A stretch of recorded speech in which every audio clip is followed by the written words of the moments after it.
പുഴു എന്ന സിനിമയുടെ സംവിധായക റത്തീന, ഇലവീഴ പൂഞ്ചിറ എന്ന് പറയുന്ന സിനിമയുടെ തിരക്കഥാകൃത്ത്. അപ്പോൾ ഇവരെല്ലാം കൂടി കൂടിച്ചേരുമ്പോഴുള്ള പാതിരാത്രി എന്ന് പറയുന്ന സിനിമ, നായകനും നായികയായിട്ട് വരുന്നത് നവ്യ നായർ, അതുപോലെ തന്നെ സൗബിനും. അപ്പോൾ പടം ഏതായാലും ഭയങ്കര ഗുണമുള്ള പടമായിരിക്കും എന്നൊക്കെ വിചാരിച്ചിട്ടാണ് എല്ലാവരും പോയത്. പക്ഷെ ഒരു കാര്യം ഞാൻ പറയാം, അതായത് നമ്മൾ പ്രതീക്ഷിക്കുന്ന പോലെയൊന്നും അതിൻ്റെ അകത്തില്ല. പുഴു എന്ന് പറയുന്ന സിനിമയുടെ സംവിധായികയാകുമ്പോൾ ഇതിൻ്റെ അകത്ത് എന്തെങ്കിലും ഒരു വെറൈറ്റി, അതായത് പുഴു എന്ന് പറയുന്ന ഒരു കൊച്ചു സിനിമ നമ്മളെല്ലാവരും കണ്ടത് OTT പ്ലാറ്റ്ഫോം വഴിയാണ്. അതുകൊണ്ട് തന്നെ എന്ന് പറഞ്ഞു കഴിഞ്ഞാൽ ഈ സിനിമ റത്തീനയുടെ രണ്ടാമത്തെ സിനിമ അടിപൊളി സിനിമയായിരിക്കും, അല്ലെങ്കിൽ ഒരുപാട് മെസ്സേജുകളുടെ സിനിമയായിരിക്കും. പിന്നെ പോലീസ് സ്റ്റോറി എന്ന് കേൾക്കുമ്പോൾ നമുക്ക് എല്ലാവർക്കും ഇപ്പം ഭയങ്കരമായിട്ട് ഇഷ്ടം തന്നെയാണ്. എന്താണെന്ന് വെച്ചാൽ ഈ അടുത്ത കാലത്ത് വന്ന പോലീസ് സ്റ്റോറികൾ ഒരുപാട് ഇതുണ്ട്, റോന്തുണ്ട്, അതുപോലെ തന്നെ രേഖാചിത്രമുണ്ട്, ഇങ്ങനെയുള്ള ഒരുപാട് സിനിമകളുണ്ട്. അതൊക്കെ മലയാളികൾ രണ്ട് കൈയും നീട്ടി സ്വീകരിച്ചിട്ടുണ്ട്. അതുകൊണ്ട് തന്നെ പാതിരാത്രി എന്ന് പറയുന്ന ഒരു ടൈറ്റിലും അതുപോലെ തന്നെ അതിൽ അഭിനയിക്കുന്നവരും പിന്നെ മുൻകാലങ്ങളിൽ ഇവർ ചെയ്തിരിക്കുന്ന സംവിധാനം ചെയ്ത മൂവികളും ഇതൊക്കെ ഉള്ളത് കൊണ്ട് തന്നെ സിനിമ ഒരു വൻ വിജയമായിരിക്കും, അല്ലെങ്കിൽ ഒരു വലിയ സിനിമയായിരിക്കും എന്നൊക്കെ വിചാരിച്ച പോയത്. പക്ഷേ ഒരു കാര്യം പറയാം, വളരെയധികം നിരാശ തോന്നിക്കുന്ന ഒന്ന് തന്നെയായിരുന്നു. ഒന്നാമതെന്ന് പറഞ്ഞാൽ ആവശ്യമില്ലാത്ത ഒരുപാട് കഥാപാത്രങ്ങൾ, ഒരു സത്യമില്ലാത്ത കുറേ കഥാപാത്രങ്ങൾ, ഒരു ഡെപ്ത് ഇല്ലാത്ത കഥാപാത്രങ്ങൾ. അതായത് നവ്യ നായർക്ക് ഒരു ഓഫീസറാന്ന് പറഞ്ഞിട്ട് കാര്യമില്ല. ഒരു കോൺസ്റ്റബിളിൻ്റെ മുന്നിൽ, അതായത് അയാളുടെ മുന്നിൽ അയാളുടെ മേലെ കൈവച്ചിട്ട് പോലും പൊട്ടിക്കരയുന്ന നവ്യ നായർ. പിന്നെന്ന് പറഞ്ഞാൽ നവ്യ എത്രത്തോളം അഭിനയിച്ചിട്ടും കാര്യമില്ല. കാരണം എന്താ, അപ്പുറത്ത് നിൽക്കുന്നത് ആരാണ്? ആ നവ്യയെ കാട്ടിയും ചെറിയ ആൾക്കാരാണ്. അതായത് അഭിനയ സാധ്യതയില്ല, അവർക്കൊന്നും മര്യാദയ്ക്കുള്ള ഡയലോഗ് പോലുമില്ല. അങ്ങനെ ഒരുപാട് പ്രശ്നങ്ങൾ ഈ സിനിമയിൽ തന്നെയുണ്ട്. ആദ്യം കണ്ടപ്പോഴേ ഒരു വലിയ സംഭവമായിരിക്കും എന്നൊക്കെ വിചാരിക്കുമ്പോൾ നമുക്ക് എല്ലാവർക്കും അറിയാം, സിനിമ ആദ്യം തന്നെ തുടങ്ങുന്നത് എന്ന് പറഞ്ഞാൽ, പ്രത്യേകിച്ച് പോലീസ് സ്റ്റോറി തുടങ്ങുന്നത് ഏതെങ്കിലും ഒരു ദേവാലയത്തിൻ്റെ മുറ്റത്ത് വെച്ചായിരിക്കും, ഇല്ലെങ്കിൽ ഏതെങ്കിലും സെമിത്തേരിയിൽ വെച്ചായിരിക്കും, ഇല്ലെങ്കിൽ കാരണം എന്ന് വെച്ചാൽ ഇടുക്കി ജില്ല എന്ന് പറഞ്ഞു കഴിഞ്ഞാൽ ഒരു ദുരൂഹതകൾ പോലെയാണ്. അതായത് മലയും അതുപോലെ തന്നെ കോടമഞ്ഞും ഇതൊക്കെ കാണിച്ചു കഴിഞ്ഞാൽ മനുഷ്യൻ്റെ മനസ്സിലേക്ക് തന്നെ ഒരു കുളിര് കൊണ്ടുവരാൻ വേണ്ടിയിട്ട് കഴിയും. അതാണ് ഈ സിനിമ ഹൈ റേഞ്ചിൽ നടക്കുന്ന സിനിമകളുടെ ഒരു പ്രത്യേകത. അതൊക്കെ കൊണ്ടുവരാൻ റത്തീന നോക്കിയെങ്കിലും പക്ഷേ അതൊക്കെ പരാജയപ്പെട്ടു പോയി എന്നേ ഞാൻ പറയുള്ളൂ. അതായത് റത്തീനൊക്കെ ചേർന്ന ഒരു സംവിധാനം, ഈ ഒരു സംവിധാനം ചേർന്നതേ അല്ല. അവർക്ക് ഒന്നുകിലും എന്ന് പറഞ്ഞാൽ പുഴു പോലെയുള്ള ഒരു സിനിമ ഭാഗ്യത്തിന് കിട്ടിപ്പോയതാണ്, അല്ലെങ്കിൽ അത് ഒരുപാട് അവർ നല്ല രീതിയിൽ അധ്വാനിച്ച സിനിമയാണ്. പക്ഷേ ഈ ഒരു സിനിമയ്ക്ക് വേണ്ട വിധത്തിൽ അധ്വാനിച്ചോ എന്ന് ചോദിച്ചു കഴിഞ്ഞാൽ ഇല്ല. കാരണം എന്താണെന്ന് വെച്ചാൽ ഇതൊരു നോവലായി എഴുതിയിട്ട് സിനിമ ഉണ്ടാക്കിയാൽ തന്നെ നല്ല രീതിയിൽ ചെയ്യാമായിരുന്നു. ഇത് അവിടെയും ഇവിടെയും കുറച്ച് വാലും തലയും ഇല്ലാത്ത കുറച്ച് കാര്യങ്ങൾ. അതുപോലെ തന്നെ തുടരും എന്ന് പറയുന്ന സിനിമയിൽ നമ്മുടെ ജോർജ് സാറിൻ്റെ ഡൂപ്പ് കൊണ്ടുവന്നിട്ട് പല കളികളും പല കോമാളിത്തരങ്ങളും കാണിക്കുന്നുണ്ട്. അതൊക്കെ എന്തിനാണ് എന്നാണ് എനിക്ക് പറയാനുള്ളത്. എല്ലാ സിനിമയിൽ നിന്നും കുറേശ്ശെ എടുത്തിട്ട് ഇങ്ങനെ ഒട്ടിച്ചു വെച്ച പോലെയാണ് തോന്നുന്നത്. ഒരു അരമണിക്കൂറിനുള്ളിൽ പൂർത്തിയാക്കേണ്ട ഒരു സംഭവമാണ് വലിച്ചു നീട്ടി 2 മണിക്കൂറിൽ മേലെ ആക്കി വെച്ചത്. ഇത് ജനങ്ങളെ ബോറടിപ്പിക്കും എന്നുള്ളതിൽ യാതൊരു സംശയവുമില്ല. എന്നാൽ എന്തെങ്കിലും കാണാൻ നല്ലതുണ്ടോ? അതുകൊണ്ട് നല്ലതില്ലായ്മയൊന്നുമില്ല. കാരണം എന്താ വെച്ചാൽ നല്ലത് എന്ന് പറഞ്ഞു കഴിഞ്ഞാൽ ആ ഫ്രെയിമുകളെല്ലാം നല്ലതായിരുന്നു. അത് നമുക്ക് എല്ലാവർക്കും അറിയാം. മിടുക്കിയിൽ എവിടെ ഫ്രെയിം വെച്ച് കഴിഞ്ഞാലും അടിപൊളിയായിരിക്കും. കാരണം എന്താണെന്ന് വെച്ചാൽ ഇങ്ങനെയുള്ള കാഴ്ചകളെ കാണാൻ കേരളത്തിലുള്ളവർക്ക് ഭയങ്കര താല്പര്യവുമാണ്. എല്ലാവരും എന്ന് പറഞ്ഞാൽ പ്രകൃതി രമണീയത ഭയങ്കരമായിട്ട് ആസ്വദിക്കുന്ന ടീമായതുകൊണ്ട് ഇങ്ങനെയുള്ള ഫ്രെയിമുകൾ വന്നാൽ പോലും ആൾക്കാർ സിനിമ കാണും. പക്ഷേ സിനിമയുടെ ഉള്ളിലേക്ക് കയറി ചെല്ലുമ്പോൾ വളരെയധികം സ്ലോയിൽ പോകുന്ന അല്ലെങ്കിൽ മടുക്കുന്ന ഒരുപാട് സന്ദർഭങ്ങൾ ഉണ്ടായിട്ടുണ്ട്. അതുപോലെ തന്നെ ക്രിഞ്ചായിട്ട് വരുന്ന കുറേ ഡയലോഗുകളുണ്ട്. ഇപ്പം എന്ന് പറഞ്ഞാൽ ഞാൻ അവൾക്ക് വേണ്ടി കൊല്ലും ചാകും എന്നൊക്കെയുള്ള ഡയലോഗുകൾ.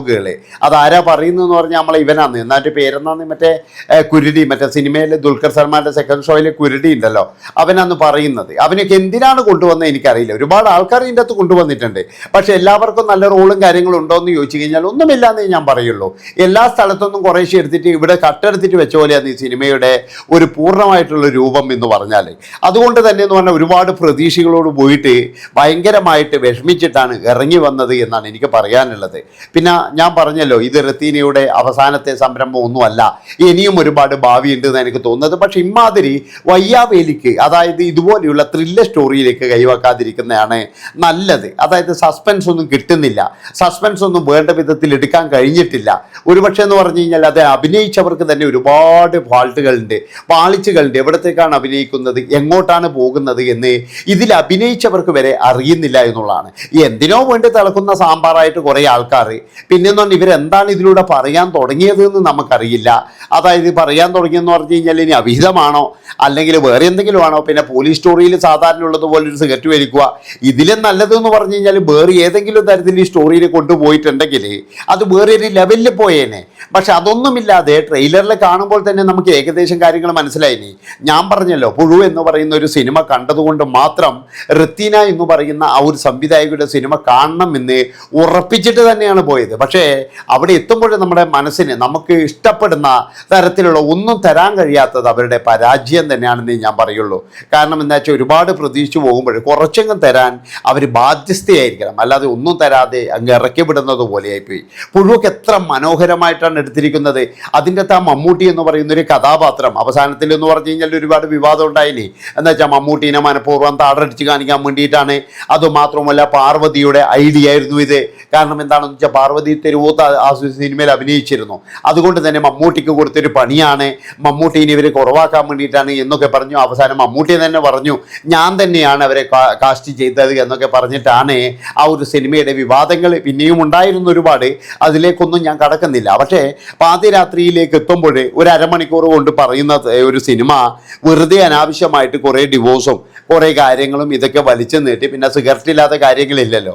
അതുപോലെ തന്നെ അതിൻ്റെ അകത്ത് ഏറ്റവും നല്ല റോളായിട്ട് എനിക്ക് തോന്നിയിരിക്കും ഇന്ദ്രൻസിൻ്റെ ആ ഒരു വൈബ് തന്നെയാണ്. അദ്ദേഹത്തിൻ്റെ ആ ലാസ്റ്റ് ഒരു 5-10 മിനിറ്റ് ആണെങ്കിലും അതൊരു നല്ല വൈബ് തന്നെയായിരുന്നു. ആ ഒരു സ്ഥലത്ത് കൃഷിയും കാര്യങ്ങളൊക്കെ ചെയ്യുന്നതും പിന്നെ അദ്ദേഹം പറയുന്ന ചില കഥകളുണ്ട്. ആ കഥകൾ എടുത്തിട്ട് ഈ സിനിമയായാൽ തന്നെ എന്ന് പറഞ്ഞു കഴിഞ്ഞാൽ ഒരു വൻ വിജയത്തിലേക്ക് എത്തുമായിരുന്നു. പക്ഷെ ഇതൊന്നും എവിടെയും എത്താതെ എന്താ പറയേണ്ടത്, ഒരു ത്രില്ലിങ് നമുക്ക് തന്നെ ഇത് എങ്ങനെയെങ്കിലും ഒന്ന് കഴിഞ്ഞിട്ടുണ്ടെങ്കിൽ, അതായത് ചില സിനിമകളൊക്കെ കാണുമ്പോൾ ഇപ്പോഴും കഴിയല്ലേ എന്ന് നമ്മൾ പ്രാർത്ഥിക്കാറുണ്ട്. അതുപോലെ തന്നെ ചിലതെന്നൊക്കെ പറഞ്ഞു കഴിഞ്ഞാൽ ഒരു ഭയങ്കരമായിട്ട് എന്താ വെച്ചിങ്ങനെ നമ്മളെ കൊണ്ട് ചെന്നങ്ങ് എത്തിക്കുവായിരുന്നു. ഇന്നതായിരിക്കും നമ്മൾ പ്രഡിക്റ്റ് ചെയ്യാത്ത ക്ലൈമാക്സ് ഒക്കെ ആയിരിക്കും. ഇതിൻ്റെ അകത്ത് നമുക്ക് ആദ്യം അറിയാം ഇത് എവിടെ എത്താൻ പോകുന്നത്, എന്താണ് എത്താൻ പോകുന്നത്. പിന്നെ അവസാനമായിട്ട് ഇങ്ങനെ കാണിക്കേണ്ട ഒരു കാര്യമുണ്ടോ എന്ന് ചോദിച്ചു കഴിഞ്ഞാൽ ഒരിക്കലും ഇല്ല എന്ന് ഞാൻ പറയുള്ളൂ. അതുകൊണ്ടാണ് ഞാൻ പറയുന്നത് സിനിമ എന്ന് പറഞ്ഞു കഴിഞ്ഞാൽ അയ്യോ സത്യം പറഞ്ഞു കഴിഞ്ഞാൽ ഇതുപോലെ ഒരു സിനിമ ഈ അടുത്ത കാലത്തൊന്നും കണ്ടില്ല. ഒരുപാട് പ്രതീക്ഷയോട് കൂടിയിട്ട്, അതായത് റോന്ത് വരെ എന്ന് പറഞ്ഞാൽ സൂപ്പർ സിനിമയായിരുന്നു. പക്ഷേ ഇതിൻ്റെ അകത്ത് എന്താ ഇത്രയും ആൾക്കാരെ കിട്ടിയിട്ടും എന്ത് സംഭവിച്ചു എന്നാണ് എനിക്ക് മനസ്സിലാകാത്തത്. ചിലപ്പോൾ ഇത് ഇഷ്ടപ്പെടുന്ന ആളുണ്ടാവും. പക്ഷേ ഞാൻ ഒരു കാര്യം പറയും, ഇലവീഴ പൂഞ്ചിറയുടെ ആ ഒരു തിരക്കഥാകൃത്ത് തന്നെയാണോ ഇതിൽ എഴുതിയത് എന്ന് നമുക്ക് സംശയമാണ്. പക്ഷേ ആ സംശയം തീർത്ത് തരുന്നത് ചില ഫ്രെയിമിൽ നിന്ന് മാത്രമാണ്. കാരണം ഇലവീഴ പൂഞ്ചിറയുടെ ചില ഫ്രെയിമുകൾ ഇതിൻ്റെ അകത്തുണ്ട് എന്നുള്ളതിൽ യാതൊരു സംശയവുമില്ല. അപ്പോൾ റത്തീന ഒന്നും കൂടി ശ്രദ്ധിക്കുന്നത് നല്ലതായിരിക്കും എന്ന് എനിക്ക് പറയാനുള്ളൂ. അതായത് ഇതുപോലെയുള്ള തിരക്കഥകൾ എടുക്കുമ്പോൾ ആരുടെയും സമ്മർദ്ദത്തിന് വഴങ്ങിയിട്ട് എടുക്കരുത്. തനിക്ക് എടുക്കാൻ കഴിയുന്നത് മാത്രമേ താൻ എടുക്കാവൂ. കാരണം പുഴുവ് എന്ന് പറയുന്ന സിനിമയിലൂടെ കിട്ടിയ ഒരു പേരും കാര്യങ്ങളൊക്കെ ഉണ്ട്. ആ പേര് നമ്മൾ ഒരിക്കലും നശിപ്പിക്കാൻ പാടില്ല എന്ന് മാത്രമാണ് എനിക്ക് പറയാനുള്ളത്. അപ്പോൾ ഇത്രയും പറഞ്ഞുകൊണ്ട് ഈ ഒരു വീഡിയോ ഇവിടെ വെച്ച് വൈൻഡപ്പ് ചെയ്യാണ്. ഇഷ്ടപ്പെട്ട് കഴിഞ്ഞാൽ എല്ലാവരും ചാനൽ സബ്സ്ക്രൈബ് ചെയ്ത് കൂടെ കൂടിക്കോ. നന്ദി, നമസ്കാരം.